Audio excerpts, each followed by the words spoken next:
Thank you, James. For our study, we have utilized the Statistics Canada website for the chunk of the research and analysis.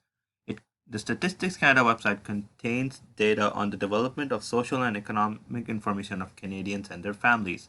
The variables from this portion include family income, which is divided into two sectors: median income and total income groups, which is the sum of incomes of all members of the family. Speaking of which, there are three types of families that have been taken under study. First, here we have couple. Couple families include married common laws living in the same dwelling with or without children. Second, we have lone parent families, those with only those that include one parent and with at least one child. And third, we have a non-census family. Those are individuals who are not part of a census family, couple, or lone parent, simply out of the context forum. Now, a special feature of the website is that it allows us to influence the time frame for our data, for which we have ranged it from the year 2000 to 2017. In order to look at this further, we have demonstrated the feature on our Tableau. And as you can see right here, we have arranged the variables as according to years with the different family types compared to the total median income.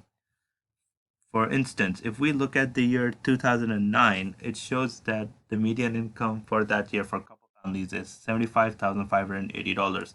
What it means exactly is that half the incomes reported are greater than or equal to $75,000, and the other half is less than or equal to that median amount for the year 2009. And as you can see the pattern, as the years progress, the median income steadily rises rises. As well, similar goes for lone parents and persons not in the census families, as there's a steady rise for them and a steady rise for them as well. On the other hand, we have the total income groups for per each member of the family. Couples steadily rising from 2000 to 2017.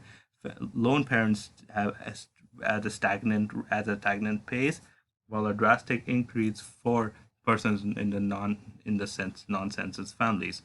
On the other hand, we have the consumer price index. The consumer price index, we're all familiar with this concept.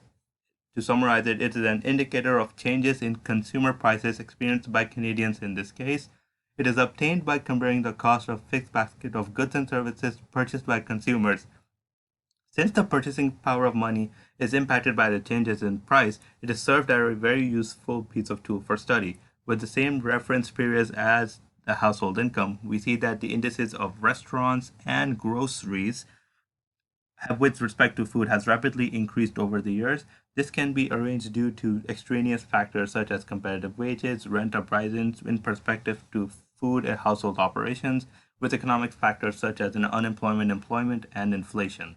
This gives an idea of where the direction of dining trends could be heading. In order to look at this further, we have performed a comparative analysis for which I will pass it on to Marine.